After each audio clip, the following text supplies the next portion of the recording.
Welcome, mercenary captains. Today's guide is about the most unique class here in Wartales, the Spearman.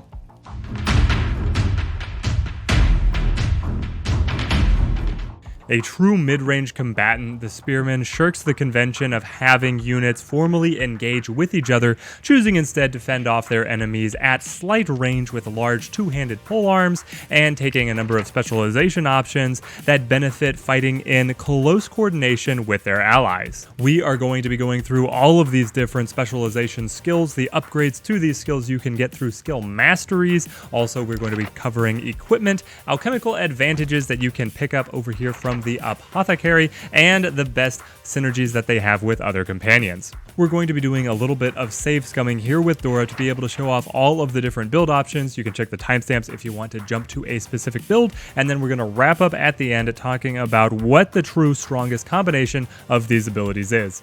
The Spearman certainly has the most freedom in terms of what attributes you can pick up as you level up. Strength is going to be the main way that you deal your damage, so it's going to be very important. Constitution, not as much as the other melee characters, because while you do have to be close to the enemies, you don't have to be directly engaged with them with your long-reach polearms. Movement is always useful, and of course so is critical hit if you like seeing those big yellow numbers. The first build we're going to show off is the Harpooner, which is the most damage-focused of all these builds, so we're going to grab Valorous Victory. Every time this unit kills an enemy, you gain 1 Valor point. Harpooner Specialization gives us access to medium armor, which is going to be the same across any of these specializations, and unfortunately selecting the specializations here does not give us any stat boosts. I'm unsure why this is inconsistent across the different classes. Some of them, as you pick specializations, will give you boosts to your attributes, some of them do not, and the Spearman happens to be one that you do not. We're going to round out the build by taking Team Spirit as our passive, and as we level these up with the skill mastery tomes, we're going to break down the skills. Spear Throw does 8 damage to all units in the area. It fires out as a straight line up to 10-meter throw, which is great range, and this is applying 50% of your strength as damage. Normally, it only applies bleeding to the first enemy hit, but as we apply the skill mastery tome, it will apply bleeding to all the enemies hit, and it is important to note that this will impact allies as well. Team Spirit says that while next to an ally this unit has brutality, and with the mastery point, it gives both you and the ally brutality, increasing your damage by 30%, a beautiful boost to our DPS. Hooking Dora up with a nasty pike and some real armor, and she's finally starting to look a little bit closer to her namesake. Battling up against another group of mercenaries here, we have a great chance to be able to show off exactly what Dora the Harpooner can really bring to the table. So we're going to sidle right up to Axe, picking up our allies, so we have brutality, extra 30% damage. And here we're going to do the Harpooner Spear Throw. And we see we have that enormous radius. We apply bleeding to both enemies. Point and click bleeding. It is so good. It is also extremely rare here in the game. Then we're going to back up a little bit because of the nuance of the polearm that we are using. Impale, it does 19 to 24 damage to the target and knocks them back 1 meter. Damage is doubled if used from a distance. So we don't want it to be right up next to them. We want to be able to get that doubled up damage. Odo here says, I can apply bleeding too. And the enemies will quake in fear. Now, it is important to note that the Harpooner's Spear Throw is unique from the free spear throws that you find at the spears laid out in the ground. So the spear throw here is more oriented to damage. It will only hit a single enemy rather than all the enemies that it passes through, and it does not apply bleeding. There is some beautiful synergy between the Harpooner and the Assassin, with right between the eyes here, able to deal double damage if the target is already bleeding. So if you stack these effects across the team on who is able to apply bleeding to really set up your Assassin for some major damage, then you can see some excellent results. It's when the battle has progressed into the second and third round, you have enemies who are whittled down across the map, that this build for the Harpooner really takes off, because with Impale here, you have the disruption to be able to break up engagements as you need. You're able to deliver brutality to allies if you want to set up their major attacks. Over here, we're going to be able to use our basic. Down here, we crit, but we sadly don't get the kill. If we had, we would have been able to pick up a few more valor points. Then we're going to cross over here to be able to trade and still pick up the brutality. Spear throw through both of these enemies. 2 more valor points added in, and now we are really getting off the ground. Your Spearman is, in my opinion, the best candidate to be appointed as either captain or lieutenant of the crew because they are meant to be fighting in close proximity with a group of allies. They get a lot of synergy points for coordinating strikes with their allies, which is excellent for being able to use Galvanize, score that for a lot of Valor points, or the Tactical Order if you have them paired with one person in particular, being able to gain Brutality to both allies, share that, and be able to kite around on the flank, and then being able to use that Tactical Order to get out those bonus attacks of opportunity. Attacks of opportunity scale at, I think, 105% of the damage dealing stat for whatever stat that character is using, which is an excellent ratio, so it is a very good use of a Valor point in my opinion. Speaking of which, let's see what Odo is able to do here if we gave him a tactical order to wipe this guy off the map. Alright, finish the job, Loki, and there we go. The Harpooner is an amazing specialization with that spear throw, giving them the added versatility of a range attack that is also applying bleeding and can affect multiple enemies if you have them bunched up. For a single Valor point, this is an incredible ability. The next specialization we are going to be showing off is Herald. This is the dedicated support line for the Spearman, so we're going to grab Valorous Support, able to generate Valor points if we end our turn next to allies and are not engaged ourselves. Herald gives us Battle Cry, and then we are going to be going for Fervent Support here to be able to synergize with this supportive build. Battle Cry applies Fury to all allies in the area. It starts out as a tiny area, 4 meters, but once we take the Mastery point, it extends to a 6-meter area, which means that you don't have to keep all of your units so close together that they're just asking to be torn apart by an area of effect attack off of the enemy's big axe or hammer. Fervent Support says each time an adjacent ally is attacked by an enemy in close combat, deal 6 damage to this enemy. I think this means it's doing 45% of strength, and as we take the Mastery point, we bump it up a little bit to be able to get just that squeeze out more damage from it. In terms of equipment for this build, I'm still taking all the same items, though this is a position where you could look to swap out the spear for the guard spear that will apply destabilization to the enemies, just to be able to mesh with the supportive nature of the build. Though for me right now, because I have Eowyn, my swordsman turned fighter with destabilizing strike, I don't really need another source of destabilization to get through high armor targets. We're fighting up against a band of legionaries here, and I find that the opening turn just right out of deployment is often going to be one of your best bets for getting a good battle cry off. So here we are triggering with 3 allies. We'll pay the iron price, 2 Valor points, to be able to get Fury on 3 of our allies, and it doesn't give Fury to us. Come on, I'm going to pay 2 Valor points, and then you're going to be stingy with that last point of Valor or of Fury. It just feels like I'm paying too many Valor points for what I'm getting. Fury is definitely good, but it's not so amazing because I'm passing up on the bonus damage to myself, and then with most other abilities, you're able to get an extra attack off, which we are missing here. And where do we want to reposition Dora? Because she has Fervent Support, we're going to be looking for a position where if one of our allies takes a hit, she'll be able to use the counter attack. So we might actually go for falling back here to be either next to Eowyn or Axe.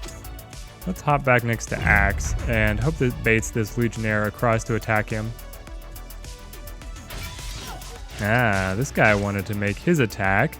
And there we go. We get the extra retribution. 18 damage. That's more damage than he did, even though he attacked 3 of us. Then they come in against Axe, and once again, we make our strike. So if you end up in a position where you're in this tight formation, then Fervent Support can definitely pump out some heavy hits against the enemies and raise the DPS of the team overall quite substantially. Alright, Eowyn, I gave you Fury. Time to look pretty for me. Smack this idiot around. Let's go. Now you would do a little bit better if you could have a teammate next to you here with Team Strike on her sword, giving her that basic that will improve damage if she's next to an ally. It means that she, the swordsmaster or the fighter, will do very well synergizing with a pikeman or with a ranger and archer, but the synergy between those two is very high. Now this guy has the spear that I wish I had.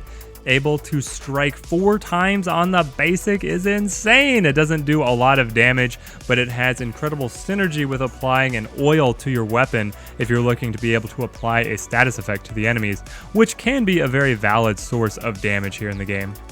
Now, as the fight disperses, unless you have a very focused strategy on keeping all your units together, it's going to get harder and harder to score Battlecry on more than 2 allies.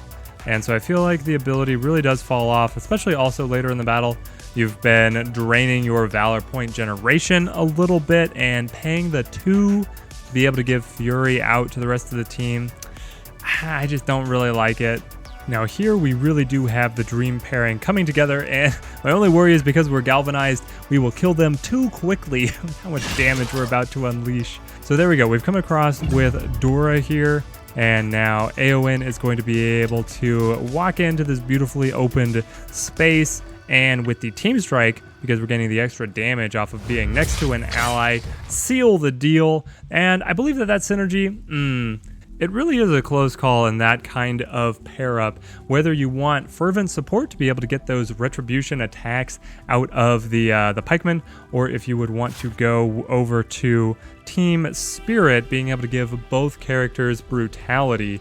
If you go the brutality route, your damage is going to be significantly increased, especially with that beautiful synergy of getting an extra 50% off of Team Strike if you're using this particular weapon.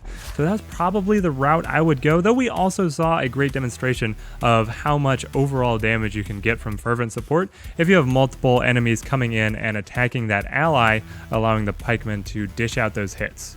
Overall, I think the Herald specialization is the weakest of all the available options, just because 2 Valor points is too expensive for what you are getting here. If it was only 1 Valor point, I think it would be more in line, though. Then again, maybe it has to be 2 because of the high ceiling of applying Fury to your entire team if you really are bunching all your units together. I just personally put a much higher value on immediate damage every turn that my characters take, rather than this form. It's pseudo delayed damage because you're just applying a buff to your allies and then they're going to do more damage on their turns, whereas when I'm playing out my battles, I prefer just being able to do as much damage as possible on each individual character's turns. Our final build here is going to be showing off the Pikeman. We're once again going to grab Valor's support for Valor point generation, the Pikeman specialization, and then we're going to pick up Sweet Spot as our passive. I think that Sweet Spot passive is pretty garbage, but I want to be able to show off everything here in the class. At the end, we'll talk about a better passive to potentially take with this specialization. The specialization gives us Spear Wall, targets a specific area. When an enemy enters the area, performs 1 attack of opportunity and stops them in their tracks. This is so good. As we take the mastery, we upgrade it, and now this is a visual bug, or it's a typo here. Inflicts 0 damage. That's not true. You're still taking a full attack of opportunity, but now against 2 enemies to enter the area. The real value here is the fact that you stop them in their tracks, and this just breaks the AI's brain. It doesn't understand what's happened, and they usually absolutely waste their turn after this happens to them, even if they are a character like an archer, another spearman, or even an axeman, somebody with reach on their weapon. If they can't get to the position that they wanted to be able to attack, they often will not attack at all, even if they then can make a valid attack against you. The zone that you are projecting for Spear Wall is tiny, so I don't know if the mastery point here is worth it at all. It might seem like being able to hit 2 enemies instead of 1 is an enormous step up, but the zone is so small that you're going to have to be a positional master to be able to get multiple enemies to traverse through this zone. And once one enemy is inside it, that pretty much means that all the other ones are going to have to walk around and completely miss it. So that's probably one of the skill mastery books that I would just save if I was being stingy with them. Now, I've already called Sweet Spot garbage, but let's see at least what it's trying to give us. Attacks against ranged units apply destabilization for 1 round, and the mastery point is going to mean that we also have an additional 40% chance to crit on attacks against ranged enemies. Now, the enormous boost in crit chance goes a long way in trying to redeem this, but the overall point of being able to apply destabilization to ranged units is largely wasted. the 2 ranged enemies that you are going to fight are archers and other pikemen. The archers wearing light armor will not have any guard value, so destabilization is completely wasted against them, and they're going to be the most common ranged enemies that you are going to see. The other enemy spearmen will wear medium armor, so they will have a small guard value, so it's not the priority target to be destabilized, and they are also a very rare enemy type to encounter. This feels to me like it should just read, you can always apply destabilization on your attacks, or you always at least have a chance of applying destabilization on your attacks. Limiting it to destabilizing ranged enemies pushes it into the realm of being effectively useless, and the only value is really in the critical chance improvement that you're picking up off of the skill mastery. Fighting up against a group of guards here, we have a couple phalanx soldiers who are going to be those quote-unquote ranged enemies with a actual guard value, so maybe we'll get some value out of destabilizing them. Coming across here, we get the crit. Very nice to see the crit. Actually really good damage there, and we apply destabilization. So now this guy is on his way to being taken down. We're going to run back here around the rock, try and use that as a bit of a defensive formation with these enemies who are going to be coming in. And now we see spear wall coming in. It is such a small radius, tiny radius. What is that? 45-degree angle? I guess it's probably 60-degree angle. But it is very small. Usually for other area of effect pieces that you put out, you're able to get a much wider zone. But as you can see here, it's going to be challenging to actually get 2 enemies to walk in. Hopefully we pulled it off there with those other enemies positioned up against the wall. I want to come back around and see it. Does it look like we're going to get it? I think this lieutenant is also going to be able to come through, which was what we were going for, to be able to get that attack against multiple enemies. And here we see the real value of going pikeman specialization to pick up spear wall means that you're able to just hold a flank off against multiple enemies and then try and outnumber the other enemies that you have caught off in the center or the other flank. The real kicker with spear wall, though, is just getting the enemies to stop and waste their entire turn for a single valor point. It just does beautiful things. I do think spearmen are the best flank position defenders because of their combination of this potential lockdown coming out of spear wall and then the natural knockback from the basic pike that you are able to craft yourself. You're able to fend off the enemies when they engage with you so that you can keep on kiting around, move back to a better position, throw up the spear wall to try and hold them off from being able to advance again, and rinse and repeat. You can also use that to be able to try and hold enemies in what are dangerous zones for them. If you're creating clouds of poison or if you're creating fire like down here on the ground, then the enemies move in, they're forced to stop right in that zone, and you can control them, really stacking up high numbers of damage over time status effects. Alright, at last this guy wants to try and go. We stab him. We get that attack of opportunity, almost break the armor. Unfortunately, we didn't crit, but we do keep him in the fire, which means that the burning ticks over on him. Now he wants to go again to finally push through and be able to actually get to attack us. Well, I'm sorry, buddy. Today's just not your day. We're going to push him back. He is now destabilized, which, I mean, he didn't really need to be there. And then what other enemies are about to take their turn? I think the play now is actually to cut down this direction and throw up the spear wall about out like this to try and catch the enemies coming in to target Dora. Oh, he sees another enemy. Yeah, the guards with their huge freedom of movement will not always just attack the closest enemies, because if they are able to attack multiple enemies, they're going to go for whatever attack is going to deal the most damage. We're going to try and make this just an absolute no fun zone for the enemies. So we've got fire out everywhere. We have the Spearman who's going to lock enemies in place, and then we have the much larger zone Overwatch coming out of Snipe. Stay tuned, subscribe to the channel if you want to see my guide for the Archer, which is going to be coming out soon. It is going to be the last class that I have to make a guide for. Yes, we even catch him.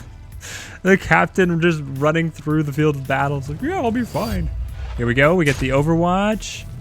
Oh, it's great. We were bamboozled by the hammer enemy coming across, and then we positioned our little Overwatch, the spear wall, in a useless position because this guy managed to sneak in without catching without catching the spear wall.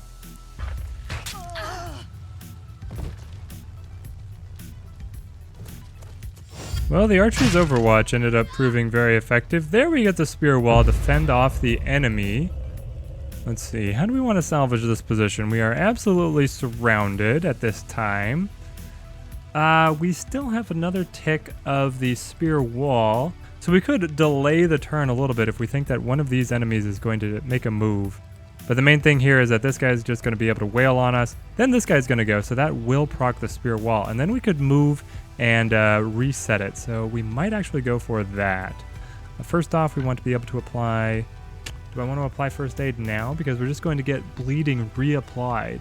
I'm trying to think this out, sort of pretending like I haven't won wholesale over on the rest of the battlefield, but I suppose we should show this off. You can force enemies to move within this zone to trigger the attack of opportunity. So we can come across with our other spearmen, push the enemy to the side, and then trigger the attack out of Dora just immediately without having to wait for the enemies to actually take their turn. Then I think the play is come back up and lock this phalanx soldier in place. Now Snipe can do first aid for Dora, be able to cleanse off those nasty status effects. Shoot a fire arrow into the sky to be able to apply burning to all three of these enemies. And then run away. Tactically retreat. Tactically retreat. Okay, now it's Dora's turn, and the kiting will just continue. The kiting will continue until the enemies catch up. So we push them back into the fire, and now with this rocky position, we have a much better position to be able to apply our little spear wall to lock them in place with. Here comes the enemy, and he's down for the count. Now I just hope that this guy also wants to step in. Yes, we got him. Oh, we got him so good. Now we just need to wrap up the battle, and Axe is the perfect man for this job. Oh, his damage is so good. Being able to push enemies around with basic attacks, disrupt engagements, and then throw down spear wall to guarantee wasting enemies' turns, locking them out of being able to move around the battlefield, opens up so many awesome tactical decisions that the Pikeman is an amazing specialization to pick up. Sweet spot, not so much for the passive. If you're really looking for the crit, then go for it and master it, but otherwise I would say just take Team Spirit, especially because this synergizes so well with Valorous support. I think that overall Team Spirit is my favorite of the passives, and then Fervent support, sweet spot depending on if you have a specialized game plan in mind for how you're going to play your Spearman. Out of the specializations, I'd take Pikeman, then Harpooner, and then Herald. I think Harpooner is a very potent specialization, especially if you don't have many other sources of being able to trigger bleeding on the enemies. That 20% damage over time, or 25% if you take the mastery point out of the knowledge tree for bleeding, is incredible to be able to up your DPS. It also really shines in battles up against wolves or boars or plague rats, where they are all going to be hordes of enemies all clumped together, and then all of your area effect abilities are going to do better, and Harpooner is going to really do some magical things. In terms of equipment for your Spearman, there's really only 3 spears in the game, which I think is the lowest amount of variety for any of the classes. We start out with the pitchfork, and then we can upgrade that weapon, that specific form of the basic attack, through the type that you are able to craft, and I think that this is my favorite weapon for the Spearman, being able to have Impale that does solid damage as long as you are at a slight distance from the enemy, and also able to use the knockback to disrupt the enemies, I find very useful. The guard spear that will apply destabilization to enemies who are engaged is nice, but if you have another source of destabilization, then you don't really need it, or just some other aspect of how to be able to cut through enemy armor, then you don't really need it, and I end up favoring the basic form, and the form that you can craft better anyway. The final weapon is the rare drop off of fighting Legionnaire enemy types very rare enemies. I've never been able to get this weapon to drop for me. I really wanted to be able to play around with it because it is the only one of the spears that would synergize with applying a oil to the weapon. Otherwise, these, because they have such a low chance of being able to apply their effect, you want to put them on somebody who is taking multiple attacks a turn or has an ability that will let them attack multiple times, just like Axe here, our Berserker with Rampage, getting 3 attacks out of a single ability that has beautiful synergy with applying a deadly oil to his blade. The basic attack on that Legionnaire spear will attack 4 times, making it the perfect candidate for being able to play around with some of these oils, but otherwise I would just leave the oils off your Spearman entirely. We've already covered some of their synergies, fighting in close proximity with a lot of allies, or if they're out on a flank, giving them a designated partner to help hold that flank with. Either something like a really tanky swordsman or potentially a tanky brute could be very beneficial for them to play around with, and you could also go for an archer, especially if you're taking the hunting bow, because then both characters have a knockback, and the archer, if you go down the hunter form with a recoil shot, being able to slow enemies down, you have a lot of kiting potential there, though obviously there's a weapon for the swordsman that will slow down enemies when you pass through them. And on the brute side, if you take the vanguard, you get relentless charge, which will also slow enemies down, opening up a lot of kiting potential if you've gone for pikemen, so that you can kite enemies and then their movement is slowed, you move back, you set up spear wall, the ones that are able to get to you are stopped in their tracks, and you can just keep on, rinse and repeat until the battle is done. For my save here, we are going to grab Valor's Victory, Harpooner, and Team Spirit to be able to kit out Dora. I am taking Harpooner here because I already have Jab, who is my pikeman, with the spear wall to be able to kite out those enemies, and I always love grabbing sources of bleed.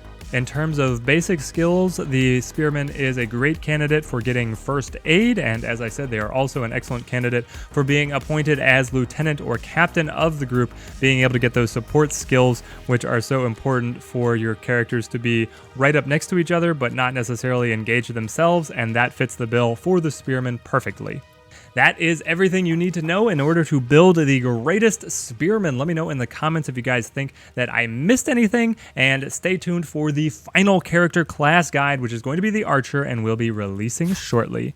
Till then, thank you guys for watching, and have a good one.